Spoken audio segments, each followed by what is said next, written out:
नमस्कार, मैं हूं बबीता चौधरी और एक बार फिर से आप सभी का स्वागत है हमारे यूट्यूब चैनल पे। आज हम बात करेंगे Indian post GDS vacancy 2025 notification के तहत भारतीय डाक विभाग की तरफ से निकले गए ग्रामीण डाक सेवक के 21,000 यानी कि 22,000 के आसपास पोस्ट हैं और इसका ऑफिशियल नोटिफिकेशन जारी कर दिया जा चुका है। इसके फॉर्म फिल होने की डेट भी जारी हो चुकी है, घोषित हो चुकी है। तो इसी को लेकर इस वीडियो में डिटेल से हम बात करेंगे कि Indian post GDS vacancy 2025 notification के तहत भारतीय डाक विभाग की तरफ से निकाले गए ग्रामीण डाक सेवा के 21,413 पदों पर आवेदन करने के लिए 11 फरवरी 2025 को ऑफिशियल नोटिफिकेशन जारी किया गया है और स्टाफ कार ड्राइवर के इन सभी पदों पर आवेदन करने की प्रक्रिया जो है 11 फरवरी 2025 से शुरू हो चुकी है और 3 मार्च के आसपास इसकी लास्ट डेट है। तो समय रहता है, आप अपना फॉर्म फिल कीजिए। जबकि ऑनलाइन आवेदन करने की अंतिम तारीख 8 मार्च है यहाँ पे, क्योंकि 11 फरवरी से शुरू हो चुके हैं। शाम 5 बजे तक निर्धारित की गई। इन पदों पर आवेदन करने वाले सभी इच्छुक अभ्यर्थी 3 मार्च 2025 शाम 5 बजे तक ऑनलाइन के माध्यम से अपने आवेदन की प्रक्रिया को पूरा कर सकते हैं।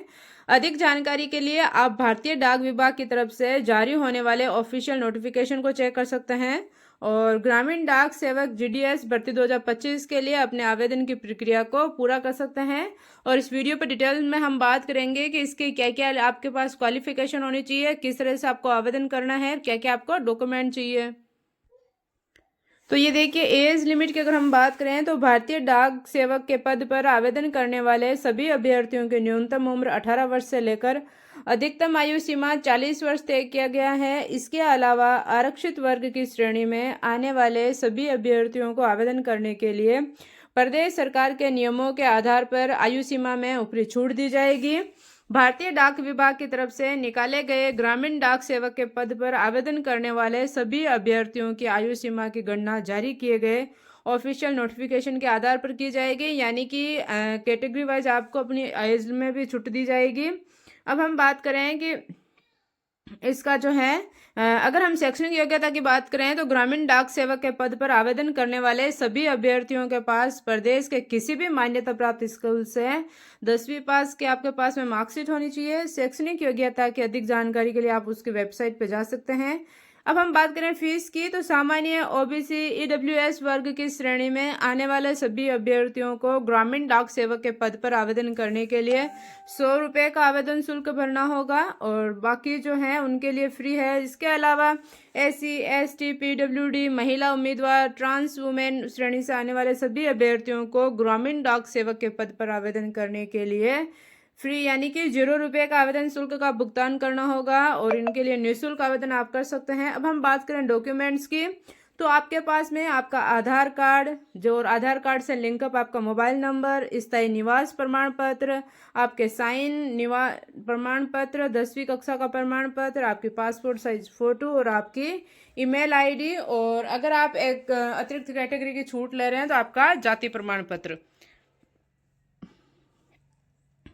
अब हम बात करें कि ग्रामीण डाक सेवक के पद पर आवेदन करने वाले सभी अभ्यर्थियों का चयन शॉर्ट लिस्टिंग के आधार पर किया जाएगा, यानी कि मेरिट सूची मान्यता प्राप्त बोर्ड की 10वीं कक्षा की माध्यमिक शिक्षा विद्यालय परीक्षा में प्राप्त अंकों ग्रेड या अंकों को अंकों में रूपांतरण करने के आधार पर 4 तक प्रतिशत में एकत्रित करके तैयार की जाएगी, यानी कि इसमें किसी भी प्रकार का पेपर नहीं होगा।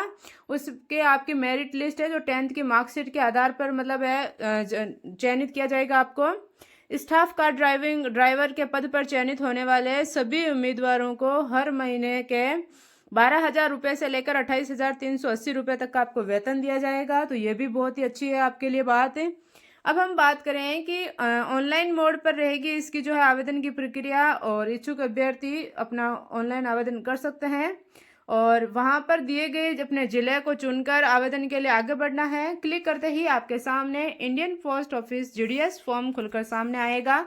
अब आपको इस फॉर्म में दी गई सारी जानकारी आपको सबमिट करना है, आपको सारा डाटा सबमिट करना है। इसके बाद में आपकी जो भी डॉक्यूमेंट्स यानी कि आईडी प्रूफ है उनको स्कैन करके उनको सबमिट करवाना है और इन सबको सबमिट करने के बाद में एक बार आपको अच्छे से पढ़ना है, रीचेक करना है कि आपने जो भी अपनी जानकारी दर्ज की है वो सही है या गलत है उसके बाद में आपको अपनी कैटेगरी वाइज अपनी फीस का भुगतान करना है और उसके बाद में उसको सबमिट करना है। अंत में आपको एक स्लिप प्राप्त होगी जिसे डाउनलोड करके आपको उसका प्रिंट आउट निकाल कर अपने पास फ्यूचर के लिए सुरक्षित रखना है।